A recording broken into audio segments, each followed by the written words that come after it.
anyone that Donald Trump declassified all the documents at Mar-a-Lago?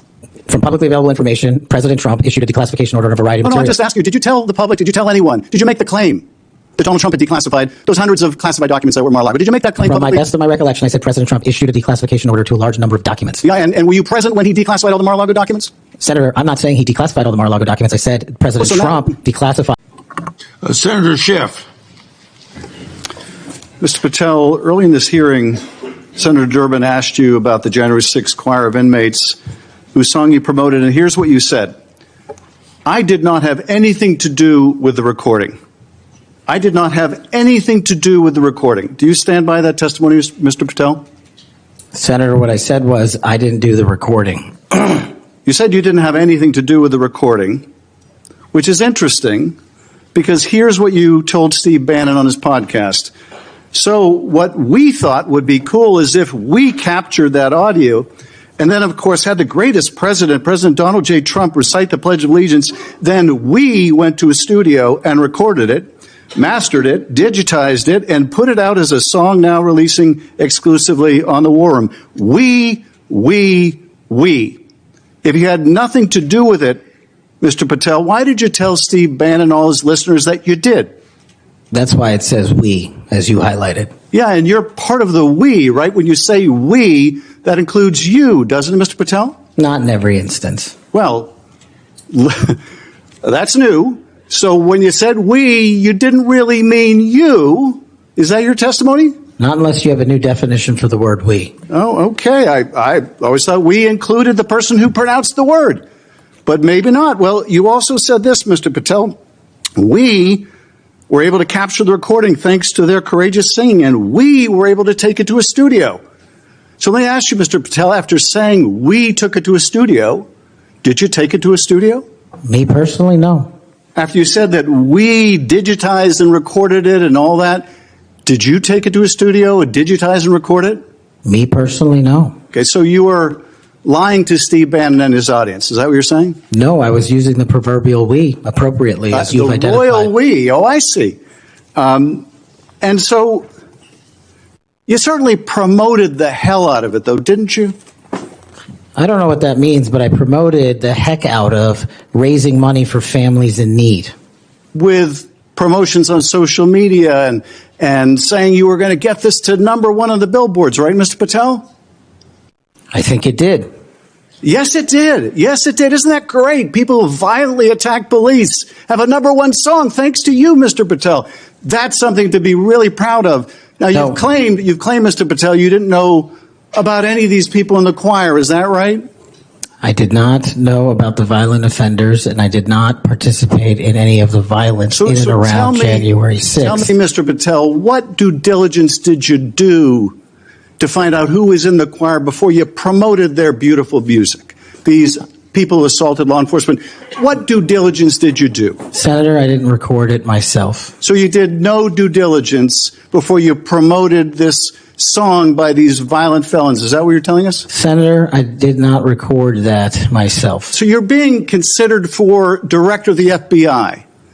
And here you did no diligence to find out whether people you were associating with now the President of the United States in song were convicted of attacking police officers.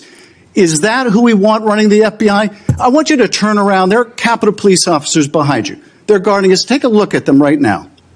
Turn around. I'm looking at you. You're talking to me. No, look at them. I want you to look at them if you can, if you have the courage to look them in the eye, Mr. Patel, and tell them you're proud of what you did. Tell them you're proud that you raised money off of people that assaulted their colleagues, that pepper sprayed them, that beat them with poles. Tell them you're proud of what you did, Mr. Patel. They're right there. They're guarding you today. Tell them how proud you are. That's an abject lie, and you know it. I've never, ever accepted violence against law enforcement. I've worked with these men and women, as you know, you my entire life, it in song, and I did not make a single dime out of it. In song. Well, let me. How about you ask them if I have their backs, and let's see about that answer. Let me ask you this, Mr. Patel. Let me ask you this.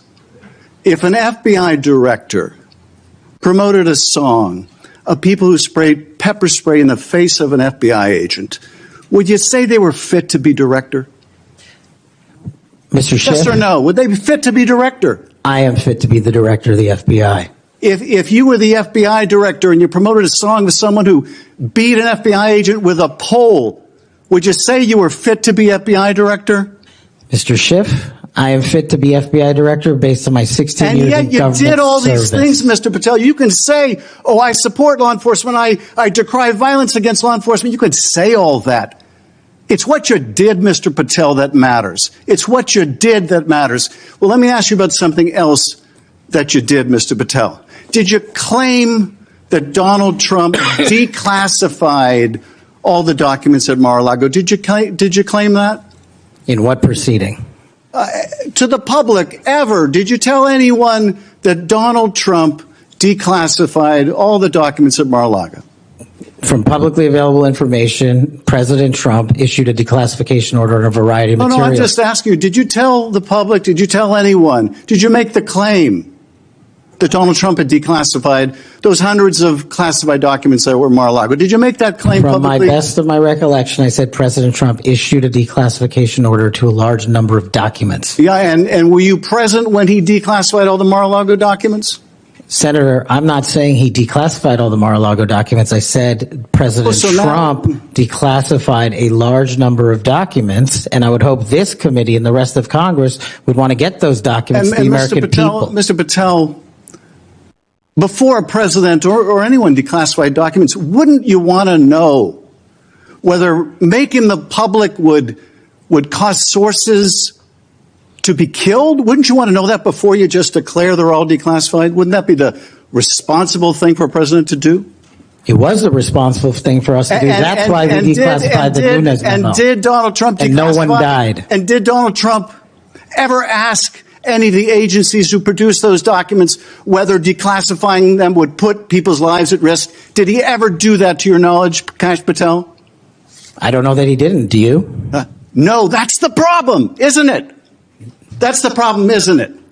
So let me just ask, Mr. Chairman, if you would, Mr. Patel has said he has no problem. He would support the release of his grand jury testimony in that case.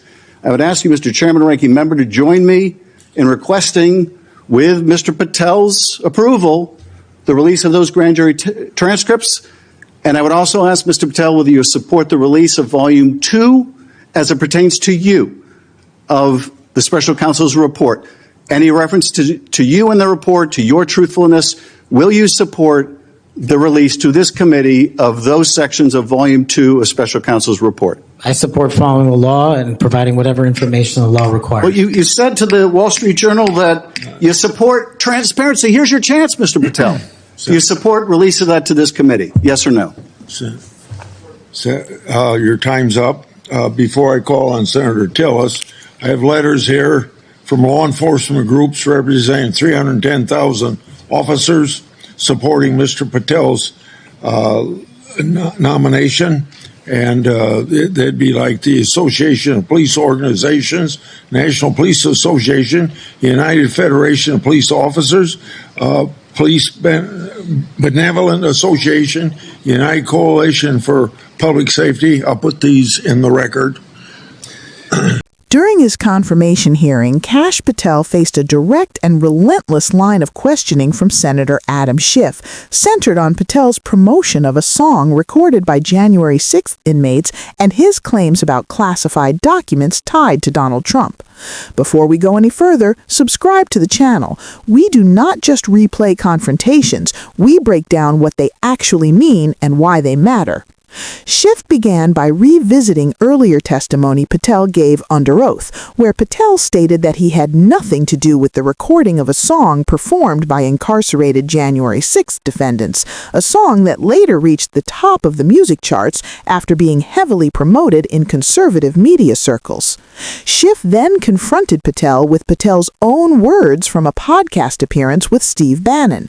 In that interview, Patel described in detail how he captured recorded the audio, took it to a studio, mastered it, digitized it, and released it as a song, explicitly using language that placed himself inside the process. When Schiff asked whether Patel stood by his sworn testimony that he had nothing to do with the recording, Patel attempted to narrow his answer, saying he did not personally record the song. Schiff pressed further, pointing out that Patel did not merely say he did not record it, he said he had nothing to do with it.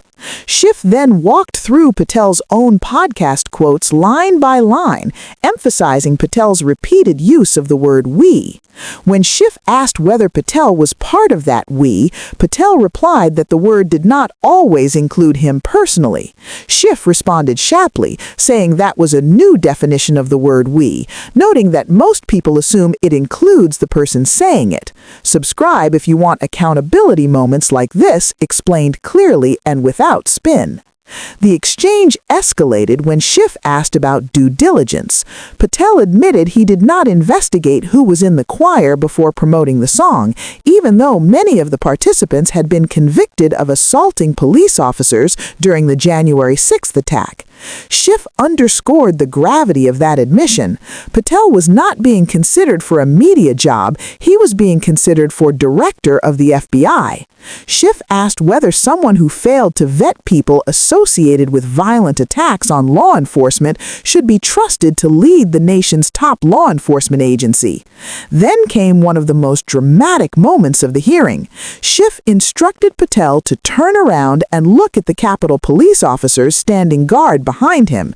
He challenged Patel to tell them he was proud of raising money off people who assaulted their colleagues, sprayed them with chemical agents, and beat them with poles.